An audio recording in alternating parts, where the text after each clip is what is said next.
My parents forced me to keep the kids I had from their friend against my will, so I left them in foster care and moved on with my life. But now that I am doing well in life, they decided to show up and demand I apologize for leaving them. I gave birth to my first kid when I was 13 and my second when I was 14. Neither of those pregnancies were my choice, and I did not choose to carry to term. They were the result of a family friend getting to do whatever he wanted to me, and my abusive parents refusing to let me abort. They talked about the pregnancies being punishments for trying to defy what their friend wanted from me. I had always been physically abused by my parents, but once I was pregnant for the first time, the abuse became a daily occurrence. I only got free a few months after my 18th birthday because my parents were both arrested, and what happened to me came to light. I told everyone who spoke to me that I did not want to raise the kids. There were attempts to help me keep them, but even though I did what I could to keep them alive, I never bonded with them. I didn't have motherly love for them. I'd done the best with what I had, but that wasn't good, and I knew it even back then, not only because of my lack of love or bond, but I was also very messed up. So my kids went into the foster care system, and I terminated my parental rights to them. For another 4 or 5 years, I lived pretty badly. I made dumb choices because of my traumas, and I struggled to actually live the life I wanted. So much of everything was new to me, and I didn't have a support system. I never even graduated high school. But eventually, I got my life together.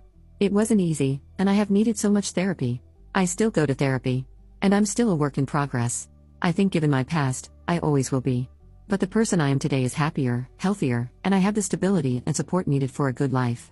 I married and had children with my husband in the last 5 years. Even though I technically had kids before, I felt like a first-time mom in many ways. There were a lot of firsts with my pregnancies and our kids. Several months ago, my older kids found me and reached out. They had questions, which I did my best to answer, but a lot of them I could not. I don't know medical history or all that much family history or info on their father.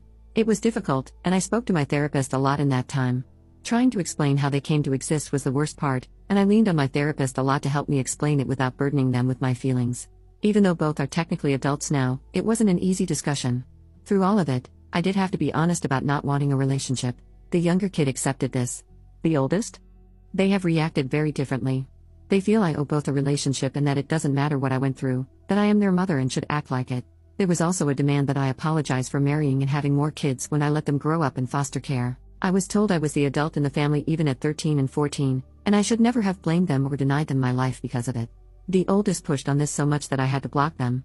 But I know this isn't either of their faults, and I know there are people who can love their kids who were in my circumstances. The fact I didn't apologize has played on my mind. I'm not apologetic for what I did, but I still feel like I could be a butthole for that and for not doing it for the sake of the kid I gave birth to.